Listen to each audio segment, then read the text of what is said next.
des pays pour 6 minutes.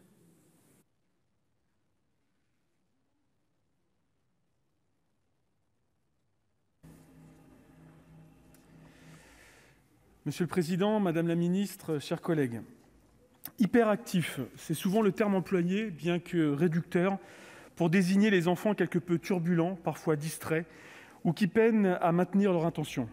Ce terme, trop souvent utilisé à tort ou à raison, sans bien savoir quelle est cette pathologie réellement, ni les implications qu'elle a pour les enfants et leurs familles. Hyperactif, un chemin du combattant singulier derrière ce mot pluriel. La réalité est pourtant plus complexe, et le débat que nous avons aujourd'hui dans notre hémicycle permettra en partie d'y répondre, ou tout au moins envoyer un signal fort pour ces milliers de personnes souffrant parfois en silence d'un manque de reconnaissance. Vous n'êtes pas seul. Le trouble du déficit de l'attention, avec ou sans hyperactivité, est encore largement méconnu. Il est chez les enfants et il est encore plus chez les adultes. Il est méconnu puisque toute la difficulté réside dans le repérage et le diagnostic du TDAH. Ainsi, l'association TDAH France rappelle que le diagnostic de celui-ci ne s'appuie pas sur un simple examen de type prise de sang permettant de dire il l'a ou il l'a pas.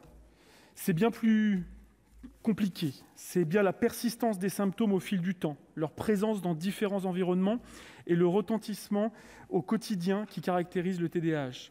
La Haute Autorité de Santé précise qu'il s'agit d'un trouble, un syndrome associant 3 symptômes, dont l'intensité varie selon la personne. Outre le déficit de l'attention, il associe l'hyperactivité motrice, qui se manifeste souvent par une agitation intense, ou par l'incapacité à rester en place, ainsi que l'impulsivité, c'est-à-dire une difficulté à attendre, le besoin d'agir ou la tendance à interrompre les activités des autres. Le TDAH toucherait ainsi 2 millions de personnes, dont 800 000 enfants. Il concerne 3 à 5 % des enfants scolarisés et peut être une source de souffrance car il engendre souvent des difficultés et une frustration chez l'enfant. Le repérage et la prise en charge effective sont donc 2 éléments fondamentaux et indissociables pour permettre aux enfants et aux adultes d'appréhender ce trouble et d'atténuer ses effets sur leur vie quotidienne. Agir plus précocement auprès des enfants consiste et constitue un enjeu majeur, puisqu'il y a un retard de diagnostic et une absence de prise en charge peuvent avoir des conséquences dommageables. Sur le plan psychologique tout d'abord, puisque l'enfant qui n'arrive pas à se concentrer ou à terminer une tâche peut perdre confiance en lui et se renfermer sur lui-même. Sur le plan scolaire, avec des redoublements plus fréquents, alors même qu'un accompagnement personnalisé permettrait un épanouissement scolaire des enfants atteints de TDAH. Sur le plan familial, puisque les parents ne sauront comment comprendre et appréhender leurs enfants sur les agissements, et donc ça engendre forcément des situations de conflit.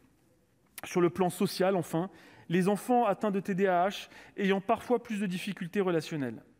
Ce retard de diagnostic et l'absence de prise en charge peuvent ainsi avoir des conséquences sur la vie entière de la personne, notamment en matière d'accès à l'emploi ou d'insertion sociale. Construire une société toujours plus inclusive, Madame la Ministre, reste la priorité du gouvernement et de la majorité présidentielle. C'est pourquoi, dès 2018, le gouvernement a adopté une stratégie nationale pour l'autisme au sein des troubles du neurodéveloppement, qui a permis, entre autres, de réaliser des avancées concrètes, notamment dans le champ du repérage, à travers la mise en place d'un parcours de bilan et d'intervention précoce.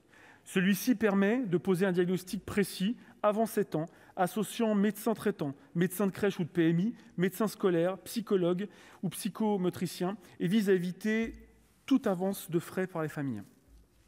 Cela est assuré par des plateformes de coordination et d'orientation s'adressant à l'ensemble des personnes susceptibles de présenter des troubles du neurodéveloppement. Vous l'avez souhaité, Madame la Ministre, élargir ces plateformes aux 7-12 ans, ce qui permet de répondre plus précisément aux besoins des enfants, puisque nous savons désormais que l'école élémentaire tend à rendre plus visibles les signes évocateurs du TDAH. Il s'agit d'une mesure forte qui permettra l'amélioration du quotidien des enfants et des familles grâce aux 9 millions d'euros destinés au renforcement de ces plateformes afin d'accélérer encore davantage les démarches du diagnostic. Vous avez par ailleurs publié lundi un livret pédagogique à disposition des professionnels et des parents.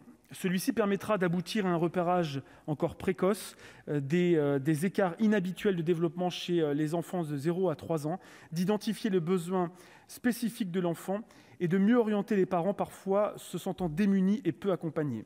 En quelques minutes, je viens de citer de multiples avancées concrètes afin d'assurer la prise en charge exhaustive et faciliter des personnes atteintes de TDAH. Il est essentiel de poursuivre ces efforts, Madame la ministre. Je me réjouis donc de la tenue de ce débat au sein de notre hémicycle, même si j'aurais préféré effectivement que ça soit dans le cadre d'une proposition de loi. Je voudrais d'ailleurs remercier mes collègues, Mesdames Guilez et Jacquemet, ainsi que le groupe Union Centriste, de nous avoir donné l'opportunité de mettre en lumière ce sujet essentiel. Nous avons tous reçu, chers collègues, d'innombrables témoignages de familles touchées par le TDAH. Nous avons tous, dans notre entourage ou nos propres enfants, été effectivement touchés par cela, démontrant du coup l'importance cruciale de ce débat. Il s'agit d'un sujet de société qui impacte le quotidien de tant d'enfants dans notre pays, avec des répercussions lourdes pour eux et pour leurs familles. La formation du personnel éducatif et des professionnels de la petite enfance, Madame la ministre, joue un rôle majeur, puisque vous l'avez rappelé, il est essentiel d'agir le plus tôt possible pour garantir une prise en charge effective des enfants. Il est également nécessaire de mieux sensibiliser la société tout entière sur le TDAH. Ce débat permettra, je l'espère, de démontrer notre implication en faveur d'une meilleure reconnaissance de ces troubles. À cet égard, la journée des TDAH, dont la première édition s'est tenue le 12 janvier 2021 et qui aura désormais lieu chaque année, permettra d'éveiller les consciences et de changer le regard sur celui-ci. Parce que qu'hyperactif doit être plus qu'un terme lancé parfois au détour des conversations, il est une réalité qui nécessite tout notre engagement pour améliorer le diagnostic, l'accès aux soins et l'accompagnement de tous. Je conclus. Pourriez-vous, Madame la ministre, dresser un bilan des 3 années de mise en œuvre de la stratégie nationale pour l'autisme au sein des troubles de neurodéveloppement et en particulier sur l'accompagnement des familles dans leur démarche de diagnostic et d'intervention précoce? Je vous remercie. Monsieur Iacovelli, une fois seulement, 35 secondes, oui, c'est vrai. Je suis d'accord. La parole est à Monsieur Daniel Chassaing pour les